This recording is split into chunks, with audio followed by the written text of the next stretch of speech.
Greetings in the name of Jesus Christ. Welcome to our channel or our program called The True Divine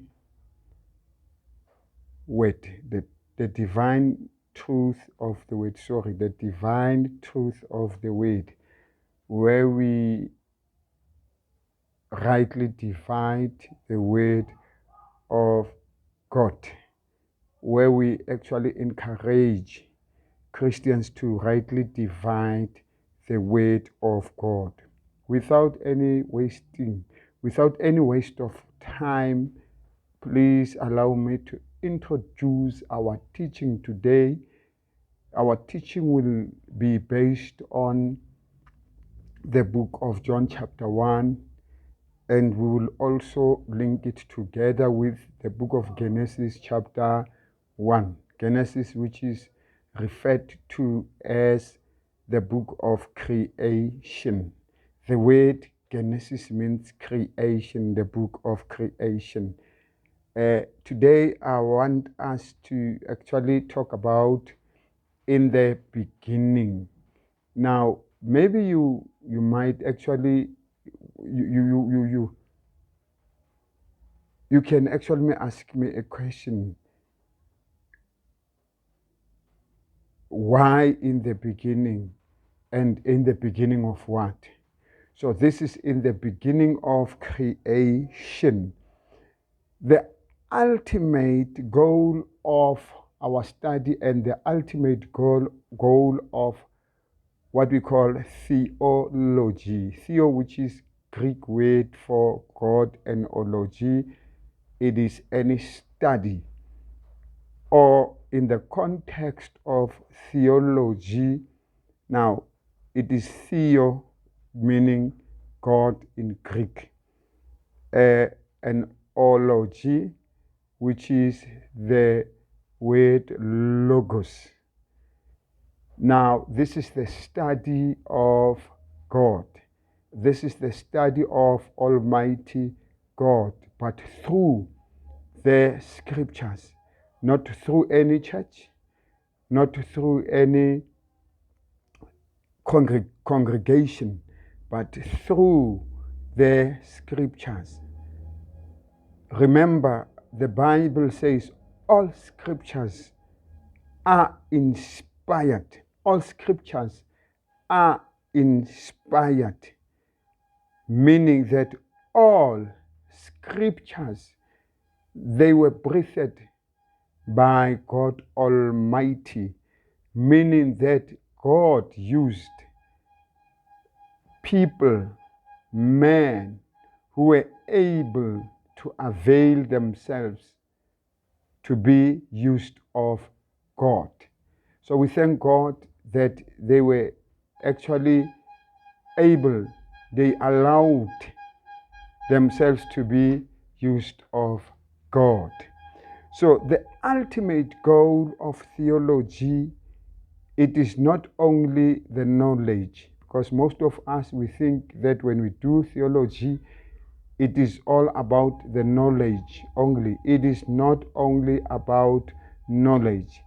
And some people think that when you say you study theology in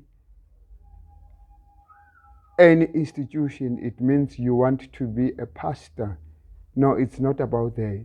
It is about the studying of scriptures, the studying of the word of God. That is what we call theology.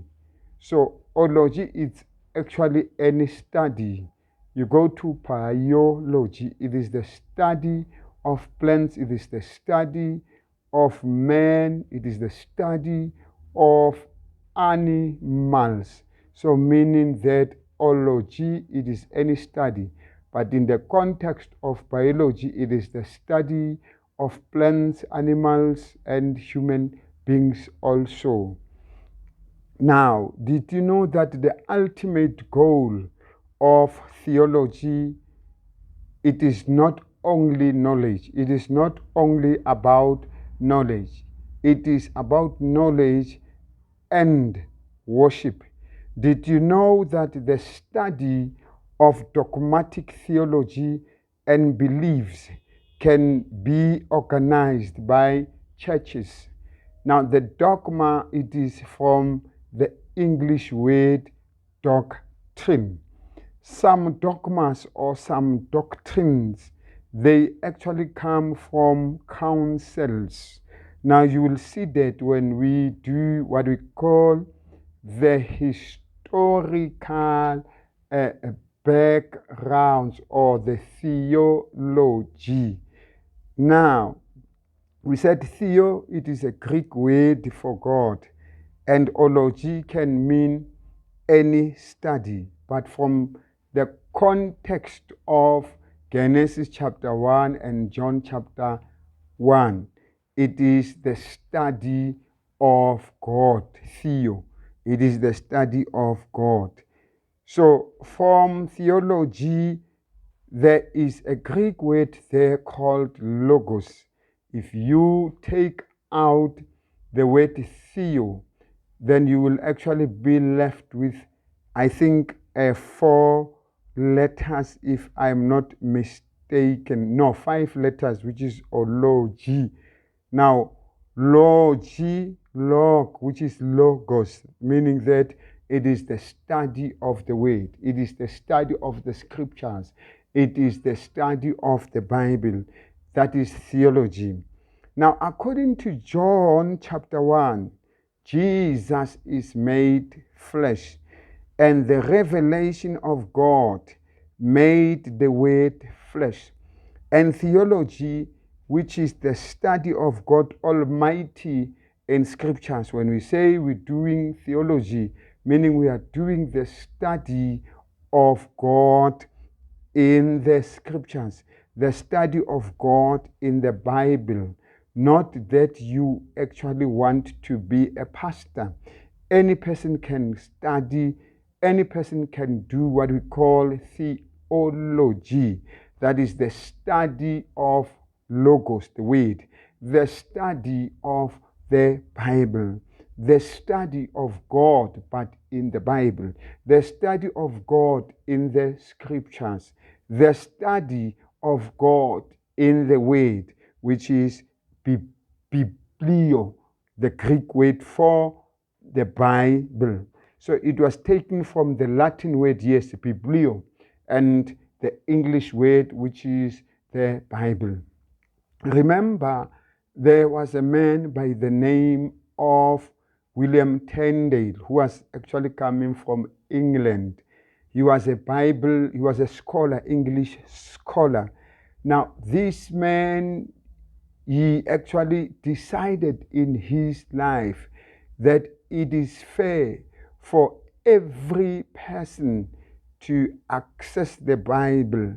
Then he decided to translate the Bible from Hebrew to English, from Greek to English. Remember, there are 3 languages of the Bible.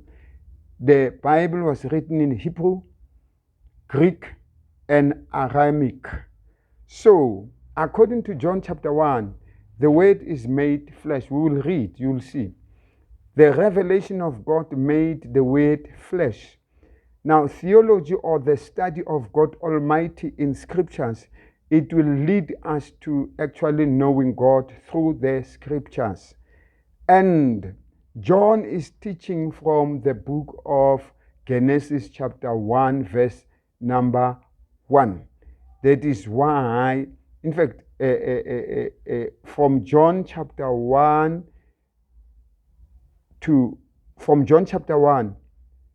from verse 1 to 5, we see John teaching from the Old Testament. Now, who is John? John was an apostle. The other theologians, they call John the beloved of Jesus. There are reasons why they are calling John, the author of the book of John, John the beloved of Jesus Christ. They've got their own reasons why. And we will check that whether What they are saying is actually scriptural. Is it according to the scriptures? Is it according to the word? Is it according to the Bible? So, from John chapter 1, from verse 1 to 5, we see the doctrine or the dogma. It is about God. Now, let's look at the doctrines that are taught from the Word of God or from the Bible, or the theology taught in the Bible. Now, let's look at the word doctrine. Now, we said dogma, doctrine. Now, doctrines, they are a map. Now, they are not just doctrines. Now, the map, which is based on people who had the encounter, which is based on people who had the experience with God Almighty. Hence, it is called theology. Now, people who had the touch with God. So, Christian theology, you understand God as He is revealed in the scriptures. You understand God as He is revealed in the Word, as He is revealed in the Bible. Remember our teaching. Remember the theme of our teaching says, in the beginning. So let's look at why do we do theology? Why do we study? Now, we study theology to have faith in Theo, God. We study theology to believe in what Christ did on the cross. We study theology to deepen our knowledge and to have also the intimate relationship with Christ. So, logos is derived from the Greek word legion, legion, Legein, not legion, but legion. Now, meaning to say something. Now, this word means to say something significant. Now, let's look at the definition of the word logos. Now, logos, which is the word. Logos, which is the thought. Logos, which is the idea. Logos, which is the principle. Logos, which is the speech. Logos, which is the account. Logos, which is the explanation or means explanation. Logos, which is the reason, or logos meaning reason. So the word has so many meanings. So the word logos can actually be used as an inward thought in English grammar, but not in Greek. So logos meaning to tell, logos meaning to speak, logos meaning to count. So the ancient Greek philosophers, they actually use this term in different ways. So philosophers, they use the term to refer to dogmatic or the doctrine accounts. And within what we call Hellenistic Judaism, used as remaining within. So John, in the book of John chapter 1, he uses the word to describe Jesus Christ. He uses the word logos to describe, to give us the description of Jesus Christ. So according to John, who is the author of the book of John, John the apostle. So according to John, all things are made, all things created. They are not just created, they are created, and they were created as divine, theos, meaning God. So logos is not used for a word in grammatical sense. So logos and lexis, logos, Logos, and lexis, Lexis, they are both derived from the same verb meaning lego, meaning to count, meaning to tell, meaning to say, meaning to speak. So John, in the book of John chapter 1, John identifies the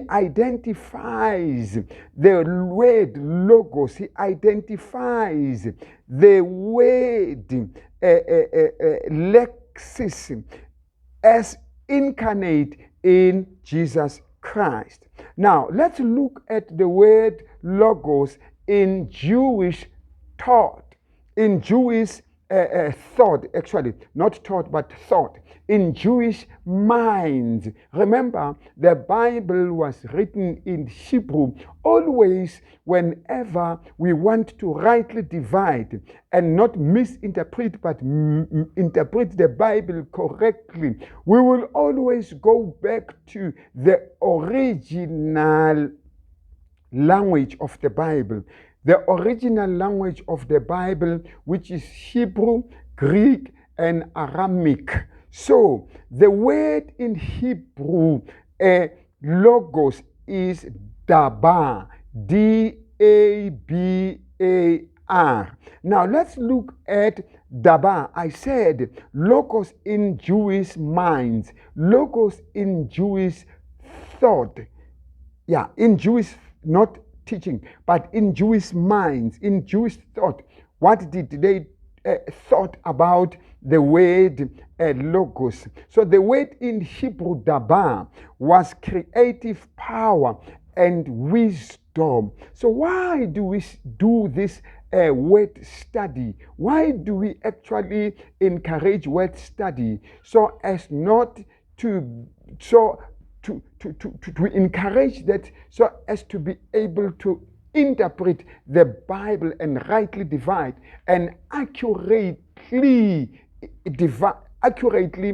handle the scriptures correctly. That is what I am encouraging. Let's look at Psalms chapter 33, verse number 6. It says, by the word of the Lord, heavens were made. Meaning, by the word of dabar, by the word of lexis, by the word of logos, the word of the Lord, heavens were made. By the word logos, by the word lexis, by the word dabar, in Hebrew, in Hebrew, the Lord of heavens were made. So this wisdom of God, the wisdom that is in the book of Psalms 33, verse number 6. This is the wisdom of God. It is in Greek, or the Greek word for the wisdom, it is Sophia. That is found in the book of Hebrew, in the book of Proverbs, chapter 8. Now, in Aramaic, the word Sophia is memra. So now I want us to look at John's perspective. Now we said we will read from the book of John chapter 1 from verse 1 to verse number 8. We are reading now. It says, in the beginning was the Word, and the Word was with God. Now, in the beginning was Lexus, in the beginning was dabar, in the beginning was logos, and the word logos and the word lexus and the word dabar in Hebrew was with God, and the word was God. So in the beginning, in the book of Genesis chapter 1, verse number 1, it signifies the eternal existence beyond time. So meaning that God existed. There was eternity beyond time. So meaning in Genesis chapter 1, verse number 1, where it says, in the beginning, the word in Hebrew, in the beginning, it means Bereshit, Bereshit, Bereshit, Bereshit. So meaning in the beginning, Genesis 1, verse number 1, signifies the eternal existent beyond the time. It says here where we have just read, in the beginning was the Word. Underline was the Word. Now, was the Word, it is the imperfect verb. Now, which or was denotes continuous existence. Was.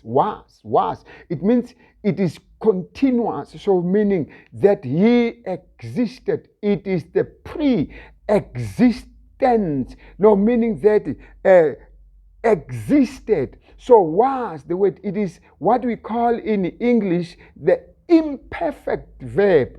Was denotes continuous existence, now implying the pre-existence of God before creation, meaning that before God existed. So the word was.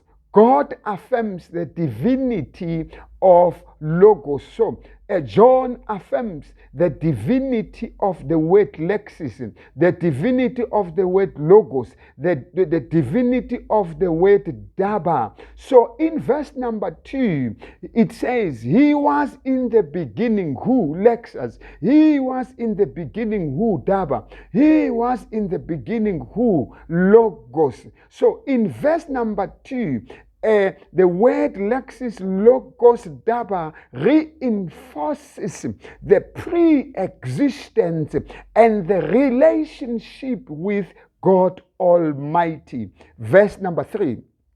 All things were made through him. Now, take note of the word him. Him, which is a pronoun. We can say it is a personal pronoun, him. And without him, underline the word again. There's emphasis there. Him again. All things were made through him, and without him again. Nothing was. Remember that imperfect verb was, which gives us the knowledge, which actually explains, which implies the pre-existence, which implies before creation. Now, nothing was made that was made. Take note of the two words. The imperfect verbs used in verse number 3 is was made. That was made. So the creative role, the creative or duty or the responsibility of Daba, Lexus, Logos, aligns with the book of Genesis chapter 1 and the book of Colossians chapter 1 from verse number 16 to verse number 17. They affirm the role in the creation. Let's look at verse number 4 to 5. It says, in him, pronoun again, in him was again. The imperfect verb is the imperfect verb there. Him, it is pronoun. Was, it is the imperfect verb, meaning was, meaning that there is something that existed, pre-existent. The word pre means before, meaning the word, the Lexus, Daba, Logos, existed before. And in him, in Lexus, in Daba, in Logos was life. And the life was the light of man. And the light shines in darkness. And the darkness did not comprehend it. So Logos is the source. Lexis Daba, it is the source of light and life. So reflecting the divine illumination and revelation. Verse number 6. Now, verse number 6 says, God sent a man Now, that man by the name of John the Baptist, God sent him. What did God send this John the Baptist to do? Or John was sent to do what according to John chapter 1, verse number 6? Now, he was sent to tell about the light, to tell about the light that existed before. So the light, so that everyone might believe because of his testimony. Now, it says here, God sent a man. God sent. Let's look at the word send. Now, the Greek word for the word send, it is apostello. Now, it is APOSTELLO in English, meaning apostle. The sent one.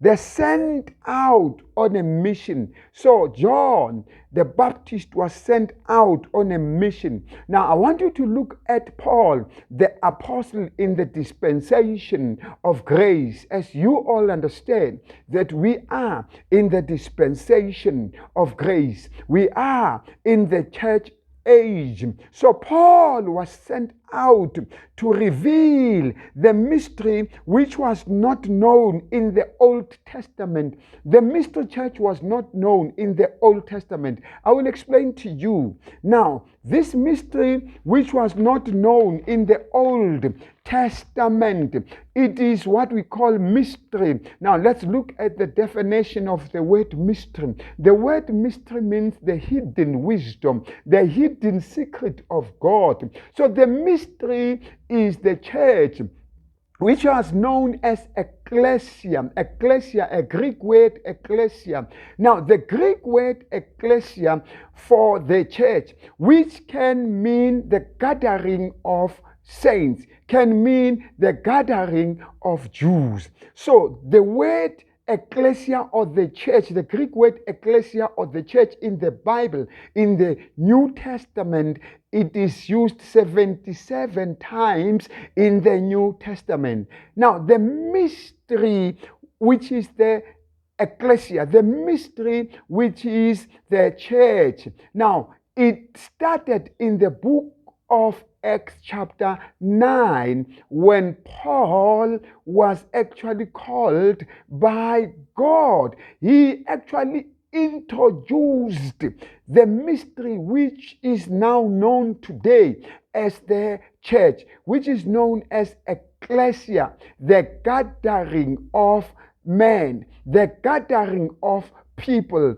It can also mean the gathering of the Jews. So I said, as I've just said to you, Uguti, the word church is used 77 times in the New Testament. So the mystery, it starts with Apostle Paul, does not start with anyone else.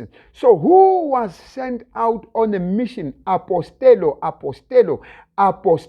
Paul, Apostle Paul. So the mystery started with Apostello Paul, who was sent out on a mission by God. And assembly or a called out, it is what we call church or ecclesia in Greek. In the Old Testament, it was called congregation. So when you see the word church in the Old Testament, you must know that it is in reference to the congregation, but not to the church in the New Testament, because the church in the New Testament, it started with Apostello Paul, who came with the mystery that came with Paul. It is called the grace. It is called grace. So mystery, it is something that is kept secret. Mystery, it is something that is, it is a hidden wisdom, which is the gospel of grace. So the gospel of grace came with Paul. If you are saying, I am actually teaching you heresy, you can actually refer back or link what I'm saying with the book of Ephesians chapter 2 from verse 8 8 to 9, you will see from there that the mystery of the gospel of grace came with Paul. Now, in 1 Corinthians chapter 15 from verse 1 to 5, you will see there the gospel that Paul preached. Paul preached the gospel of the crucifixion. Paul preached the gospel of the death and the resurrection of Jesus Christ. So mystery, it is something kept secret. Mystery, it is something hidden wisdom, which is the gospel of grace. John, James, Peter, they did not preach the gospel of grace. They were sent out on a mission to preach about Jesus Christ, but not crucified on the cross, but Jesus Christ, who was the Messiah of the Jewish nation, who later rejected him. So only Paul preached the crucifixion. Only Paul preached the death. Only Paul preached the resurrection of Jesus Christ. That is what we call the mystery. The church mystery is revealed to Paul. So, John the Baptist, according to John chapter 1, verse number 6, it says, John the Baptist, an apostello to Jews, who preached baptism in water, and James and Peter and John, they preached Christ as the Messiah who was rejected by the Jewish nation. So John is an apostle to Jews and have been sent. Now, let's look at the word John. Let's look at the word the sent one. Now, the sent one in verse number 6, it means or the usage of the sent means having been sent, a sent forth, a having been sent out, being sent away. He sent out, having sent. Who is actually sent out? John the Baptist. John the Baptist is sent out, having been sent out by God, sent forth by God, having been sent out by God, being sent away. He is sent away, having sent by God Almighty. So the book of John introduces in verse number 6 John the Baptist. So it cannot be John the Apostle there. John cannot introduce himself. So John, who wrote the book of John, he is not John the Baptist according to verse number 6. In verse number 6, it talks about John the Baptist. So John, the writer of the book of John, introduces another John, John the Baptist. So the word logos is speaking in Malachi chapter 3, or through the mouth of the prophet. He says in Malachi chapter 3, remember in the book of Hebrews, the Bible says, in the time past, God spoke to his people through the mouth of the prophet. Now, this is now God speaking through the mouth of the prophet Malachi. He says in Malachi chapter 3, verse number 1, we are linking verse number 6 in John chapter 1 with Malachi chapter 3, verse number 1. It says, look, I am sending the messenger. Who is the messenger? Who is the apostle sent by God? It is John the Baptist, the messenger sent by God for only one gospel, the gospel of baptism. Baptism in water. So Paul, in the New Testament, he is sent by God to preach the gospel of grace. That is why in the book of Romans, Paul says, we must be baptized in Christ, but not baptized in water. I'm not saying you must not be baptized in water, but I want you to go to utole the different good John, James, and Peter. John, James, and Peter, they preached baptism in water. So Paul did not preach baptism in water, but he preached baptism in Christ, meaning that Paul preached about the crucifixion, the death, and the resurrection of Jesus Christ. Into fanele siyishumayele today, we must preach about Christology, the God-centered gospel, but not the prosperity gospel, which is what I call a replacement gospel. The prosperity gospel, which replaced the Christ-centered gospel. Remember, Jesus did not die for us to have money. Jesus did not die for us to have material things. Jesus did not die for us to have good wives. Jesus did not die for us to be educated. But Jesus died on the cross for the remission of our sins. Now, Jesus, when he died on the cross, it was what we call in theological terms atonement, the covering of our sins. So when Jesus died, he did not die for us to have money, but he died for us to have, to be forgiven, to be justified, to be made righteous. So be careful whenever you interpret the scriptures, because the devil, the Bible says in the book of Isaiah chapter 4 verse number 6, the Bible says, my people, in reference to the Israelites. So you can learn something from that scripture when it says my people die for the lack of knowledge. So please don't die because of the lack of knowledge. Many of us as Christians today, we lack knowledge. We are easily convinced by the so-called prosperity gospel. There's nothing like prosperity gospel. The gospel that must be preached in the world, it is the Christology gospel, the Christ-centered gospel.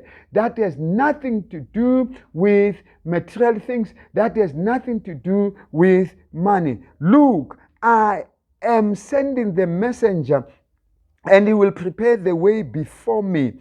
Then the Lord, now Logos, then the Lord, Lexis, then the Lord, Daba, you are seeking, will suddenly come to his temple, the messenger of the covenant. Now, who is the messenger of the covenant coming? It is Christ, whom you look so eagerly, is surely coming, says the Lord of the heavens, says Lexis, says Logos, says Daba. God bless you. We will continue with this subject. Now, next time when we continue with this subject, we are going to check the ancient use of the word logos, Daba, Lexis. How was the word used in the ancient times? Because here from the book of John chapter 1, we can see John the writer using the word logos. He is not just using the word logos. Now we are going to check the word in ancient times. How was the word used? For how was the word used so as to be able to rightly divide the word of God, so as to be able to actually accurately interpret the scriptures and not take the scriptures out of their context.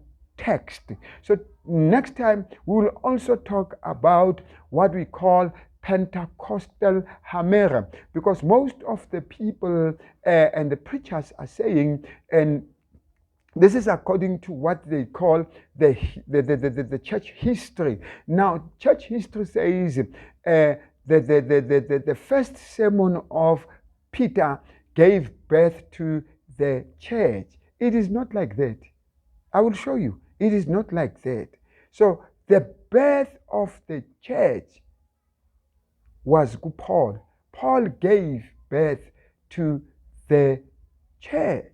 We will explain that as we will actually as we will be getting deeper and deeper and deeper and singenelela and investigate the scriptures. Thank you and God bless you. Remember, please don't actually misinterpret the Bible. Don't take the Bible out of its context. So whenever you read, whenever you study the word of God, allow the word of God to interpret itself.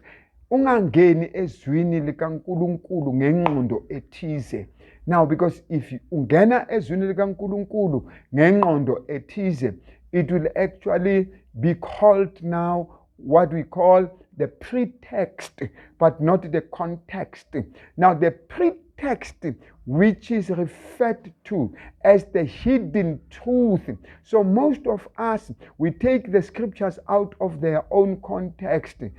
Now, let me just make an example. We are saying with God, nothing is impossible. So meaning nothing at all is impossible. So we are saying we can do all things through Christ who strengthens us. So we are simply saying we can do all things through Christ. So you can win, you can buy a house through Christ, you can have a car through Christ, you can have that education through Christ. That is misinterpretation of the scriptures. Now we will see when we deal with the scripture. Ugutu Paul, Betty, thank you, and God bless you. Amen.